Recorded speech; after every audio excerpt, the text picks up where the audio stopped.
নমস্কার পাঠক বন্ধুরা, আমার চ্যানেলে আপনাদের স্বাগত। আশা করি আপনাদের মনে আছে আমার টিবিআর লিস্টে দ্বিতীয় যে বইটি উঠেছিল তার নাম শ্মশান কোকিলের ডাক। এই বছরের অর্থাৎ 2025-এর কলকাতা বইমেলা থেকে আমি এই বইটি সংগ্রহ করেছিলাম এবং ব্লার্ব পড়েই আমি এই বইটি কিনেছিলাম। আপনারা চাইলে পজ করে ব্লার্বটি পড়ে নিতে পারেন। বইটা বেশ আশা নিয়েই শুরু করেছিলাম যে হয়তো ভালো অলৌকিক উপন্যাস হবে, কিন্তু মেলায় অনেক ভিড়ের মধ্যে আর খেয়াল করিনি যে বইটি আসলে একটি গল্প সংকলন। আপনাদের আমি সূচিপত্রটি দেখিয়ে দিচ্ছি। এতে মোট 14টি গল্প আছে এবং বইয়ের নাম অনুসারে যে গল্পটি সেটি একদম শেষে আছে।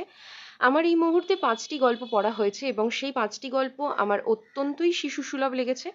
আমার কাছে এই বয়সে দাঁড়িয়ে অলৌকিক কথার অর্থ যে বই পড়তে পড়তে আমার মনে হবে দম বন্ধ হয়ে আসছে, এক নিঃশ্বাসে বইটা শেষ করে ফেলার একটা আগ্রহ আসবে, যার কিছুই এই বইটার ক্ষেত্রে এখনো পর্যন্ত আমার পাইনি। তাই পরের গল্পগুলো পড়ার উৎসাহ অনেকটাই কমে গেছে। তাই আমি ঠিক বলতে পারছি না এই বইটা আমার কবে শেষ হবে।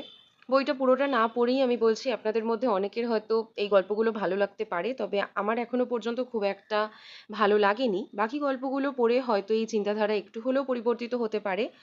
তো আমি বাকি গল্পগুলো পড়ে অতি অবশ্যই জানাবো পুরো বইটা কেমন লাগলো। ততদিন আপনারাও অনেক অনেক বই পড়ুন। আমার ভিডিওগুলো ভালো লাগলে অতি অবশ্যই চ্যানেলটিকে সাবস্ক্রাইব করে রাখবেন। ধন্যবাদ।